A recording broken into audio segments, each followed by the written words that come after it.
আপনি কি ওয়াসওয়াসা রোগে আক্রান্ত? আপনি ইদানিং কারণে অকারণে চিন্তা থাকছেন? মাথায় বিক্ষিপ্ত চিন্তা ঘোরাঘুরি করার কারণে দৈনন্দিন কাজ, সালাত, ইবাদত, জিকির, তিলাওয়াত ইত্যাদিতে মন বসছে না?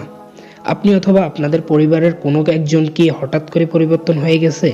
কেমন যেন উদাস ভাব চলে এসেছে, কিছুই ভালো লাগছে না। সালাত বা অজু নিয়ে বেশি দ্বিধাদ্বন্দ্বে আছেন?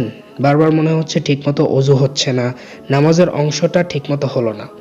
পরিষ্কার পরিচ্ছন্নতা অথবা পরনের কাপড় নিয়ে আপনি কি অতিরিক্ত চিন্তা করছেন? আপনি কি অপ্রয়োজনে টয়লেটে অথবা বাথরুমে অতিরিক্ত সময় ব্যয় করছেন? আপনি কি আপনার প্রিয় মানুষটিকে নিয়ে বাজে স্বপ্ন দেখছেন, যা আপনাকে ভীত করছে?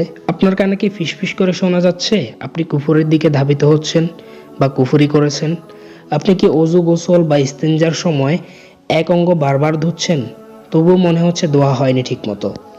আপনার বারবার মনে হচ্ছে যে অজু ভেঙে যাচ্ছে, মনে হচ্ছে প্রস্রাবের ফোঁটা পড়েছে, কিন্তু আপনি নিশ্চিত হতে পারছেন না।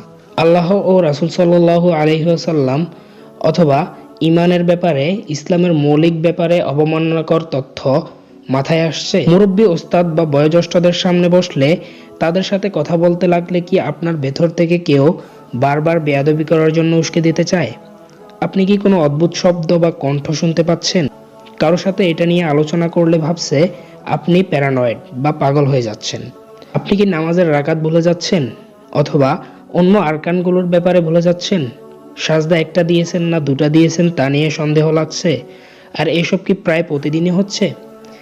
নামাজের সাজদা করতে গেলে মনের মধ্যে কি অশ্লীল ছবি বা চিন্তা ভাবনা ঘুরে? এসবের উত্তর হচ্ছে হ্যাঁ, তবে আপনি শয়তানের ওয়াসওয়াসা রোগে আক্রান্ত।